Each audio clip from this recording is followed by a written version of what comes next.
आप सब जिंदगी की राह देखतनी। ई एगो सोचल विचारल ढंग से बाइबल की पुस्तकन का अध्ययन हवे, जौना में बहुते सवालन का जवाब दिहल जाला। जैसे कि परमेश्वर के हमें, का परमेश्वर सचऊ हमार परवाह करेले, हमारी जिंदगी से परमेश्वर का इच्छा हवे। कृपा करके देखी सुनी, ताकि परमेश्वर आपकी जिंदगी का रास्ता देखावस। विस्तार से आगे बढ़े से पहले मन के तैयार करे बदे सुनी एगो आत्मिक सुंदर गीत।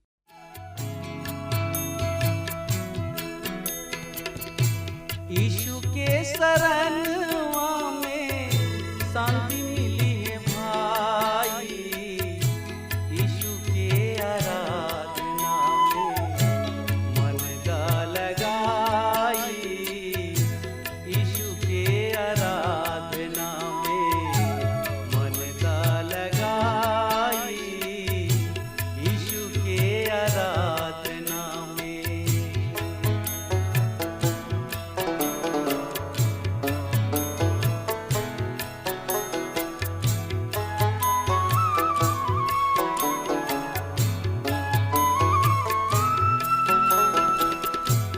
इहे जिंदगी आके प्रभु जी बनवले, इहे जिंदगिया, इहे जिंदगिया, इहे जिंदगी आके प्रभु जी बनवले।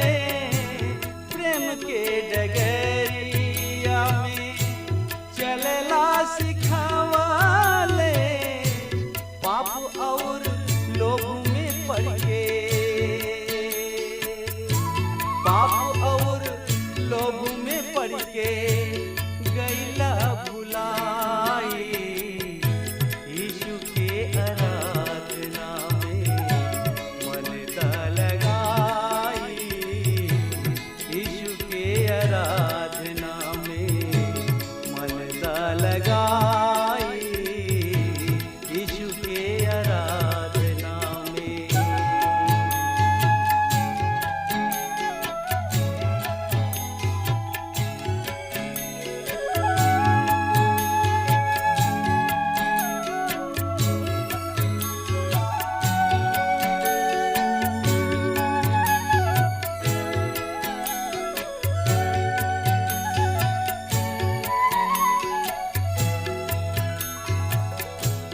अंधविश्वास में फंस के परमेश्वर के छोड़ देला, अंधविश्वास में फंस के परमेश्वर के छोड़ देला।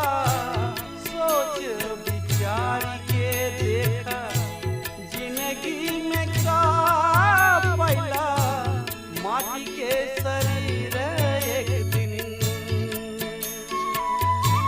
माटी के शरीर एक दिन माटी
करमवा के देखा, पापो अधर्म के आपन करमवा के देखा, बाप पूत हित नाथ,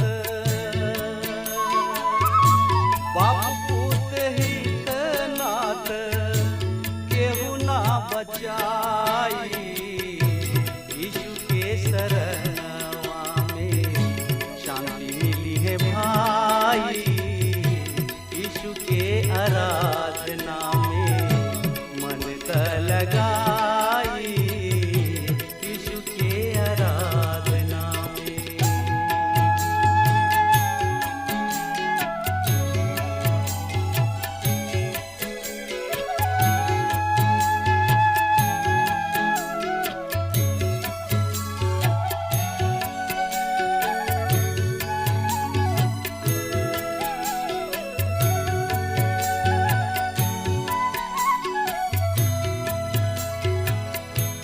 परमेश्वर पिता ई दिहलन सुंदर मनुष्य तन, परमेश्वर पिता ई दिहलन सुंदर मनुष्य तन, दारू गांजा भांग खाई के बिगाड़ देहला सुधा मन, दारू गांजा भांग खाई के बिगाड़ देहला सुधा मन, आखिरी में जीने की, आखिरी में जीने की बेकार हो जाई, यीशु के आराधना में। पिछला संदेश में यानी कि पिछला अध्याय में हमने के देख ले रही जा योना नबी के 99 के पहुंचल, उ कैसे और कौना कष्ट से पहुंच रहल बने, काहे कि कष्ट उ अपना आप के ही मोल ले बने। दूसरा शब्द में कहल जाए श्रोता मित्र भाई बहन, काहे कि कष्ट उ अपना आप के खुद ही दे रहल बने।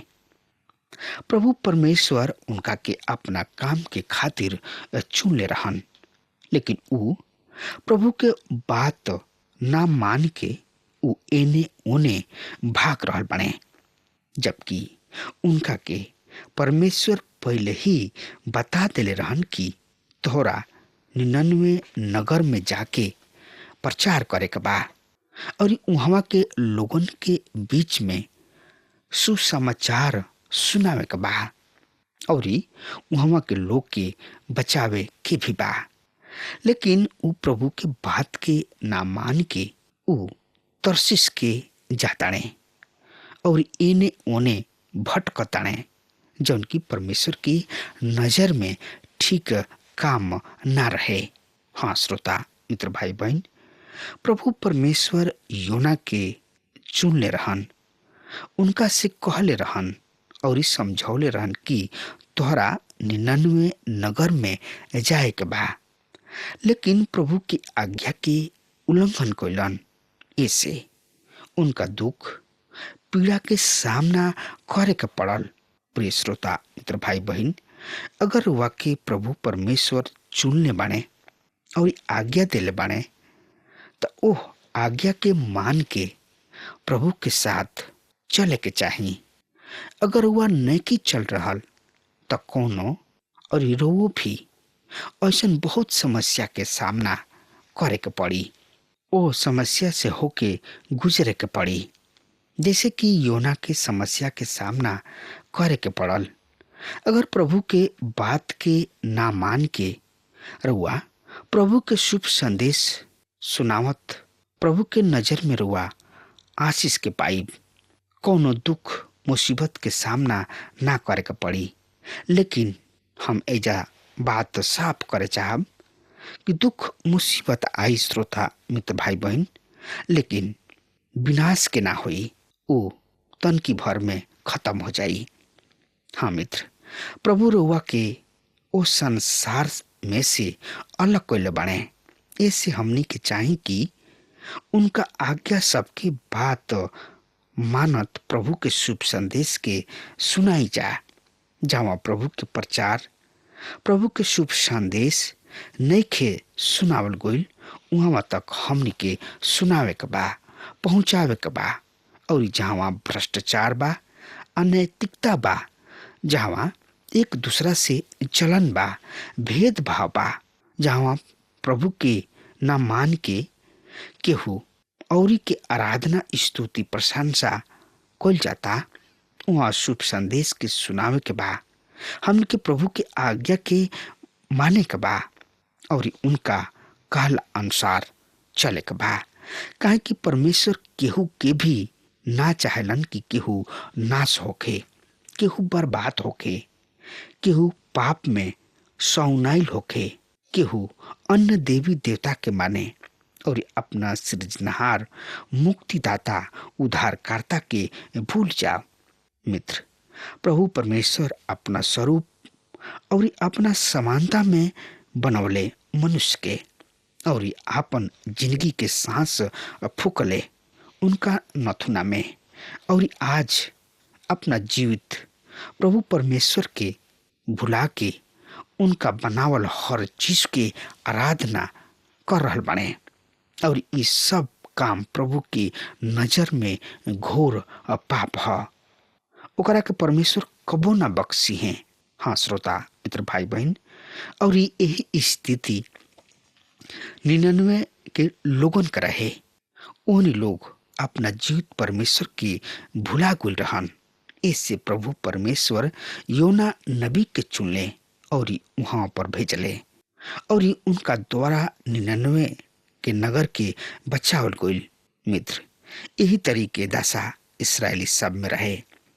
उन्हीं लोग सोना के बछड़ा बना के आराधना करत रहले और ई परमेश्वर के नजर में बहुत ही घिनौना रहे, बहुत ही घिनौना पाप रहे। हाँ श्रोता मित्र भाई बहन, आई एकरा बारे में पढ़े, समझे और ई सोचे विचारे खातिर रुआ आपन पवित्र शास्त्र बाइबल निकाल ली। हाँ तो हमें देखी योना नबी की किताब 3 अध्याय 5 और 6 पद के। ए पद में एह तरी से लिखल बा, सुनि ध्यान से, हम ए पद के पढ़तानी। 99 के नागरिक सब परमेश्वर पर विश्वास कैलन। उन लोग पछताप करे खातिर, उपवास करे खातिर घोषणा कैले। छोट बड़ सब नागरिक टाट के कपड़ा पहरले। आई 6 पद के पढ़ ले जाओ। ई खबर 99 के राजा के मिलल। उ तत्काल अपना सिंहासन से उठले, उ अपन राजसी कपड़ा उतरले और टाट के कपड़ा पहिर लिहले। तब वो राह के ढेर पर बैठ गइलन। हाँ श्रोता मित्र भाई बहन, हमने के 3 अध्याय के 4 पद के देखले रही जा। योना नबी यात्रा करे शुरू कैलन और एक दिन के दूरी तय कैलन। मित्र, और यही 3 अध्याय के 5 और 6 पद में देखनी है जा कि 99 के सब लोग, सब नागरिक परमेश्वर पर विश्वास कैलन। उन लोग पछताप करे खातिर भूखे रहे के ऐलान कैले। लोग का छोट का बड़ सब केहू टाट ओढ़ के कपड़ा पहरले। प्रिय मित्र, यहाँ तक कि जब ई बात राजा के मिलल, उहो आपन जौन की राजा वाला कपड़ा रहे, जौन की राजा के कपड़ा बहुत ही बेशकीमती होत रहे, सबका बस के बात ना होला उ कपड़ा पहरल। राजा साहब आपन राजसी कपड़ा उतार के टाट के कपड़ा पहरले और राह के ढेर पर बैठ गइलन। हाँ श्रोता मित्र भाई बहन, ई कतना बड़ बात बा। सब त सब राजा भी पछताप कैलन। मित्र, परमेश्वर के नजर में सब, चाहे केहू राजा होके या रंक होके, चाहे अमीर होके चाहे उ गरीब होके, सबके परमेश्वर देखेलन, सबके काम के लेखा ली हैं। उनका नजर में सब केहू बराबर बा। उनका नजर में केहू ऊंच और केहू नीच नहीं खे। हाँ श्रोता मित्र भाई बहन, पिछला संदेश में हमनी के देखले रही जा भीड़ के कैसे ऊ जमा कोले।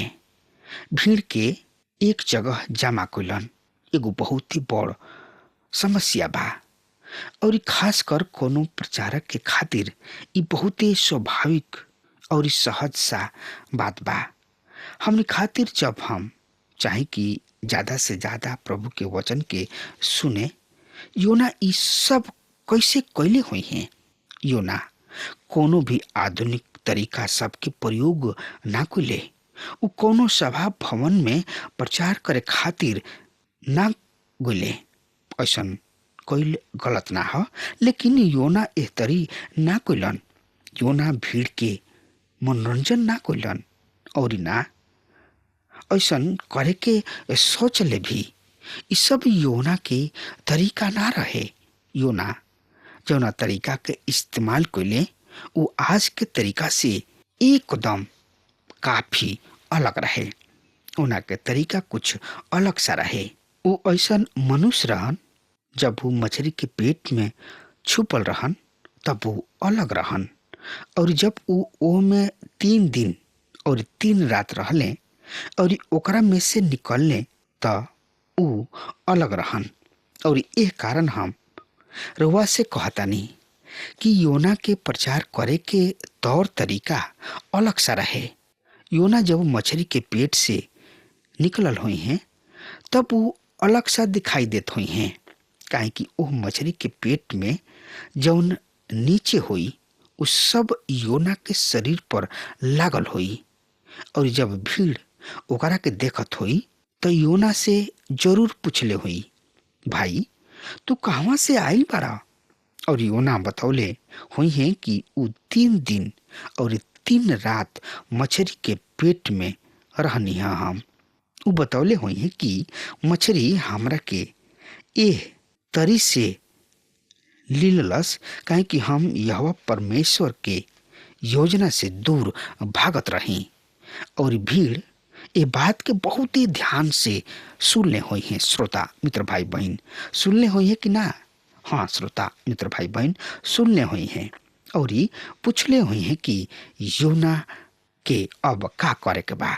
मित्र ये बात के सोचले हुई कि 99 जैसन पापी नगर यह परमेश्वर के वचन के सुनी और ऐसन मनुष्य के भी सुनी जवन की ई कहत होके कि हम मृत्यु से होके आइल बानी। मित्र और यह संदेश है कि एगो मनुष्य मुआला में से जियावल गुले।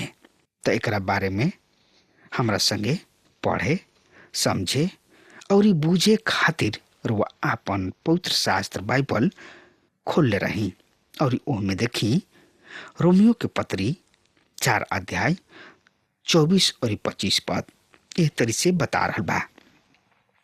बल्कि हमरा से भी संबंध राखेलन यदि हम परमेश्वर में विश्वास करब जौन की हमार प्रभु यीशु मसीह के मृतक में से जियौले, तो हम भी विश्वास के कारण धार्मिक मानल जाइब।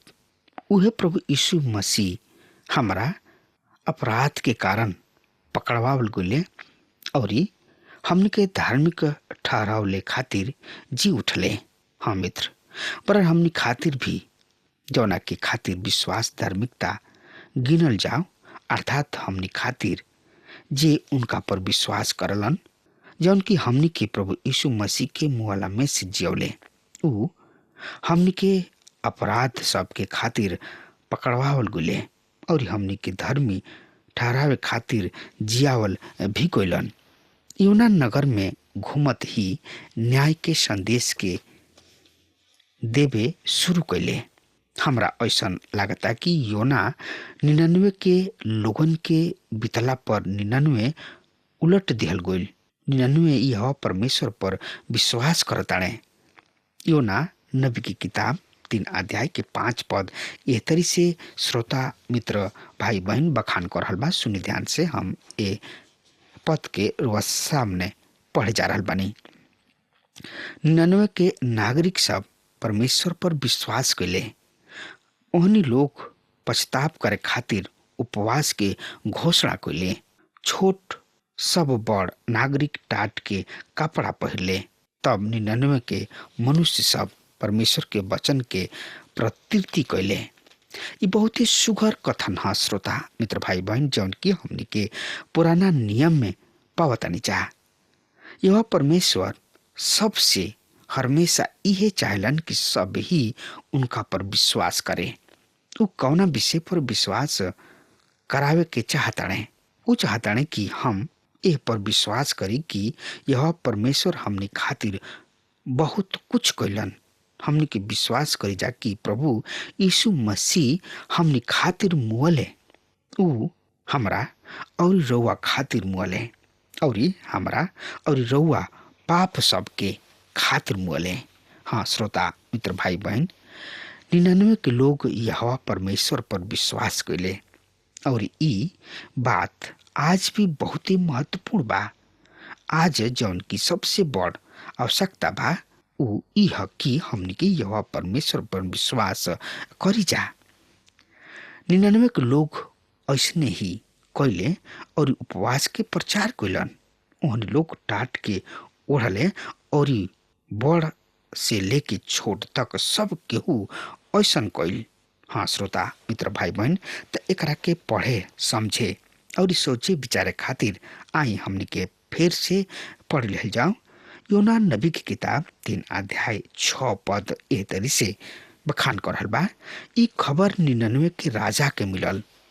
ऊ तत्काल अपना सिंहासन से उठले, ऊ अपन राजसी पोशाक उतरले और टाट के कपड़ा पहर लेले। तब वो राह के ढेर पर बैठ गए। हाँ श्रोता मित्र भाई बहन, जब रउआ अपना पाप के मान लेब और यह परमेश्वर किने आईब, तो रउआ पाइब की ऊ कतना दयालु परमेश्वर हवे। योना नबी की किताब 3 अध्याय 7 में लिखल बा, ऊ समस्त 99 नगर में ई आज्ञा निकलल की राजा और मंत्री मंडल के ओर से ई आदेश बा, मनुष्य और जानवर, भेड़ बकरी और गाय बैल अपना मुंह में अनाज के दाना भी न रखी हैं। ऊ ना भोजन करी हैं और ना पानी पी हैं। हाँ श्रोता मित्र भाई बहन, यह समर्पित जौन की हमने के एह दृश्य में देख रहल बानी जा, इस संदेश में हमने के पा रहल बानी जा, यह एकदम प्रभु के अपना आप के दे दिहल। का होखे बैल, गाय, भेड़ बकरी, आदमी, पुरुष, लड़का बच्चा सब प्रभु के सामने घुटना टेक के अपना आप के समर्पित कर दिले बने। हाँ श्रोता मित्र भाई बहन, अगर हमार बात रुआ तक पहुंच रहल बा, सुन रहल बानी, तो आज हुए यही घड़ी रुआ योना के तरी और 99 के तरी अपना आप के समर्पित कर दी, तबे राउर भलाई बा। ना तो रुआ एक दिन ना एक दिन जरूर से जरूर नाश हो जाए। एकरा से बढ़िया बाकी प्रभु यीशु मसीह दयालु हमें, कृपालु हमें, अनुग्रहकारी हमें। उनका किने आई और अपना आप के हवाले कर दी। हाँ मित्र, अब हमारा समय खत्म हो रहा बा, तब तक खातिर वह हमारा के आज्ञा दी। परमेश्वर वह के बहुत ही आशीष देस। आमीन। हमके विश्वास बा कि ई कार्यक्रम आप सब खातिर फायदेमंद सिद्ध भइल होई। अगर आप सबके लगे बाइबल से चाहे आपकी निजी जिंदगी से कोनो सवाल होके चाहे कोनो समस्या खातिर प्रार्थना करावे चाहतनी, तो हमारी फोन नंबर पर जरूर संपर्क करें और आज का दिन आप खातिर सुखद बना।